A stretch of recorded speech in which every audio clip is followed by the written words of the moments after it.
بسا اوقات بہت سی محنتوں کا نتیجہ انسان دیکھتا کہ ضائع چلا گیا، میں نے 10 سال محنت کی، حاصل کوئی نہیں نکلا۔ یہ ثمرات کیا ہے؟ محنتوں کے ثمرات کا ضیاع۔ کوشش آپ نے کی، قسمت کی خوبی دیکھیے، ٹوٹی کہاں کمن، 2-4 ہاتھ جب کے لبے باندھ رہے۔ Be prepared.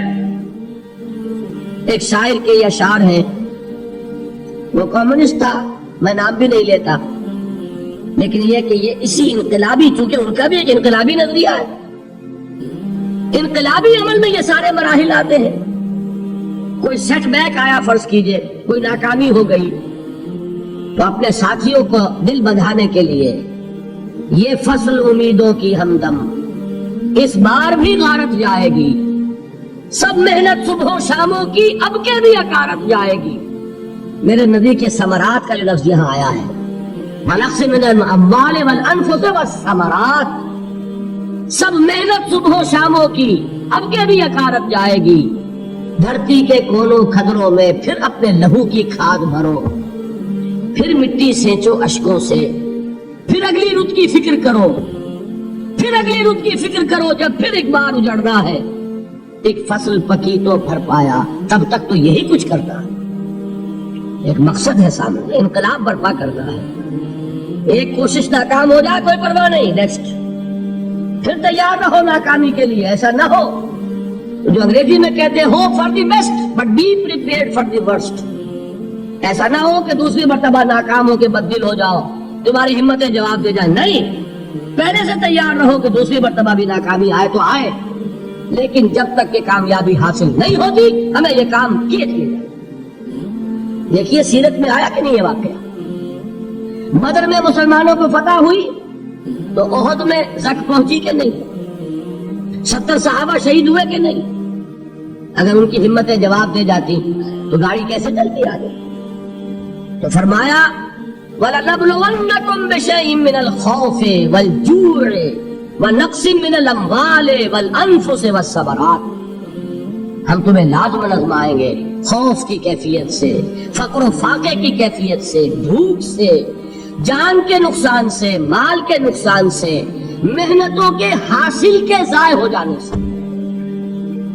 وَبَشِّرِ الصَّابِرِينَ، اور اے نبی بشارت دیجئے صبر کرنے والوں، الَّذِينَ إِذَا أَصَابَتْهُمْ مُصِيبَةٌ، وہ کہ جب ان پر کوئی تکلیف آئے، کوئی مصیبت آئے، کوئی آزمائش آئے، قالوا انا للہ وانا الیہ راجعون، وہ یہ کہے کہ ہم اللہ ہی کے ہیں، اللہ ہی کی طرف لوٹ جانا ہے۔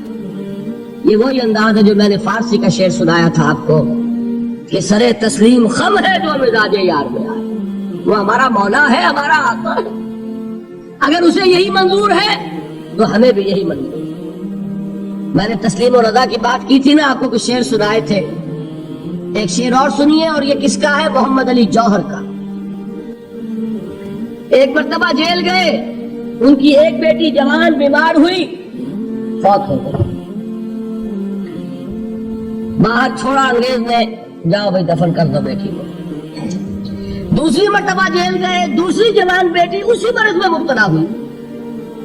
اب یہ جیل میں ہے، خبر پہنچی کہ دوسری بیٹی کے اوپر بھی اسی مرض کا حملہ ہوا ہے۔ ایک نظم لکھی ہے جس کا آخری شعر یہ ہے، تیری صحت ہمیں منظور ہے لیکن اس کو نہیں منظور تو پھر ہم کو بھی منظور نہیں۔ یہ ہے، جب تک یہ کیفیت نہ ہو اس میدان میں آدمی ثابت قدم نہیں رہ سکتا کہ میرے رب کو اگر یہ منظور ہے تو یہی مجھے منظور ہے، اور تیری صحت ہمیں چاہیے تو ضرور، لیکن ہمارے رب کو منظور نہیں تو ہمیں بھی منظور۔ راضی برضائے رب۔ وَبَشِّرِ الصَّابِرِينَ الَّذِينَ إِذَا أَصَابَتْهُمْ مُصِيبَةٌ قَالُوا إِنَّا لِلَّهِ وَإِنَّا إِلَيْهِ رَاجِعُونَ۔ نہ شود نصیب دشمن کے شود ہلاک تیغت، سر دوستہ سلامت کے تو خنجر آسمان۔ اولئک علیہم صلوات من ربہم ورحمہ، یہی ہے وہ لوگ جن پر ان کے رب کی طرف سے عنایتیں ہیں اور رحمتیں ہیں۔ وَأُولَٰئِكَ هُمُ الْمُهْتَدُونَ، اور یہی ہے وہ لوگ جو کامیاب ہونے والے ہیں، ہدایت پانے والے، ہدایت یافتہ۔ اسی سورہ بقرہ میں ذرا آگے چل کر، یہ تو ہے 20واں رکوع، 19واں رکوع.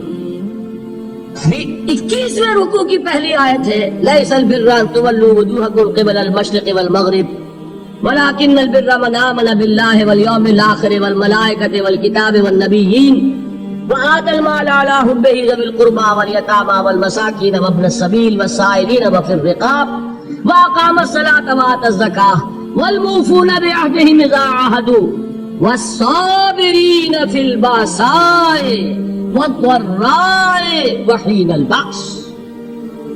اب یہ آیت جو ہے سورۃ العصر میں جو مضامین آئے تھے سارے اس میں موجود ہیں.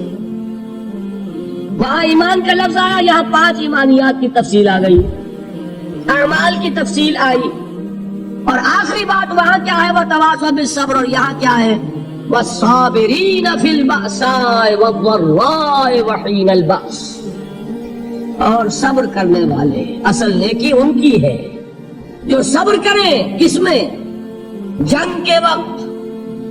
ذرائے باسائے, باسا کہتے ہیں فقر اور فاقہ. واحد آئے گا باس تو اس کے معنی جنگ, اور باسا جمع میں آئے گا تو فاقہ فقر بھوک. اور ذرائے جسمانی تکلیف, ضرر جسمانی تکلیفوں میں صبر کرنے والے, فقر اور فاقے میں صبر کرنے والے, اور جنگ کے وقت صبر کرنے والے. اولئک الذین صدقوا واولئک هم المتقون. یہ ہیں وہ لوگ جو صبر کرنے والے ہیں, یہ ہیں جو سچے ہیں, جو اپنے دعوے میں نیکی کے اور ایمان کے ثابت ہیں, اور یہی وہ لوگ ہیں جو متقی ہیں. اگلی سورت ہے سورہ آل عمران, اس میں 2 لفظ آئے ہیں آخری آیت یا ایھا الذین آمنوا اصبروا وصابروا ورابطوا واتقوا اللہ لعلکم تفلحون. دیکھیے یہاں صبر اور صابر جو تعلق جہد اور جہاد کا ہے وہی ہے صبر اور مصابرت. صبر ایک طرفہ عمل ہے, آپ جھیل رہے ہیں, برداشت کر رہے ہیں. صبر علی المعصیہ, صبر علی الطاعہ, صبر علی الابتلاء, یہ سب کیا ہے صبر. اور مصابرت کیا ہے صبر کا صبر سے مقابلہ. یہ سورہ آل عمران اب وقت نہیں ہے, میں آپ کو سناتا اللہ تعالیٰ نے کیسے کیسے مسلمانوں سے کہا مسلمانوں تمہیں سخت پہنچی ہے تو انہیں بھی تو پہنچی تھی. ان کے 70 نہیں مارے گئے تھے بدر میں, ان کے حوصلے جو ہیں وہ تو پست نہیں ہوئے, وہ اگلے سال آ گئے تم پر چڑھائی کر کے. تم کیوں اتنا برا مان رہے ہو, تمہارے دل اتنے زخمی کیوں ہو گئے؟ تمہیں تکلیف پہنچتی ہے تو انہیں بھی پہنچتی ہے. اپنی غیرت جو ہے ہمیں ذرا اس کا جائزہ لینا چاہیے. لوگ باطل نظریات کے لیے کتنی قربانیاں دے رہے ہیں, لوگ باطل چیزوں کے فروغ کے لیے کتنی محنتیں کر رہے ہیں. جیسا کہ میں نے ابھی کہا تھا اسی غیرت کو چیلنج کرنے کے لیے, ذرا آپ کی حمیت دینی کو جوش دلانے کے لیے. قادیانی نوجوان کتنی تعداد میں اپنے آپ کو دین کے لیے وقف کرتا ہے, اور آپ کتنے نوجوان ہیں جو اپنے آپ کو دین کے لیے وقف کرتے ہیں. اور وہ کھاتے پیتے گھرانوں کے لوگ. یہ نہیں ہے کہ اگر کوئی اور کام نہیں کر سکتا تو پھر یہ ہے کہ وہ دین کے کام میں لگ جائے. باصلاحیت لوگ, کھاتے پیتے لوگ, ذہنی استعداد رکھنے والے لوگ, اونچے گھرانوں کے لوگ, وہ وقت کریں اپنے آپ کو دین کے لیے. اس کے بغیر کیسے باہر آ جائے گی, کیسے رونق آ جائے گی؟ تو دنیا میں باطل نظریات والے جو ہیں یہ بات کہی گئی ہے مسلمانوں تم اگر توحید کے لیے لڑ رہے ہو, دیکھتے نہیں ابو جہل کو, اس نے گردن کٹوائی ہے شرک کے لیے, شرک کے لیے گردن کٹوائے, اور تم توحید کے لیے گردن کٹوانے کو تیار ہو. اس نے گردن کٹوائی کہ نہیں کٹوائی, اور کس طرح کٹوائی ہے؟ کیونکہ بڑا متکبر قسم کا, فرعون قسم کا شخص تھا. جب گردن کاٹنے لگے تو کہتا ہے ذرا نیچے سے کاٹنا, تاکہ جب تم نیزے کے اوپر چڑھاؤ میرے سر کو تو اونچا نظر آئے, معلوم ہو سردار کا سر. وہ بدبخت مرتے ہوئے بھی جو اس کی یہ کیفیت تھی نا, اس کو ذہن میں رکھی. تو یہ اس لوگوں نے قربانیاں دی, جانے دی. تو فرمایا اگر تم ان سے زیادہ قربانی نہیں دو گے, نوٹ کر لیجیے اس کو, مجرد اگر حق کو غالب کرنا اللہ کے ذمے ہو تو آنے واحد میں غالب کر دے گا, تمہیں تکلیف ہی دینے کی ضرورت نہیں. سمجھ رہے؟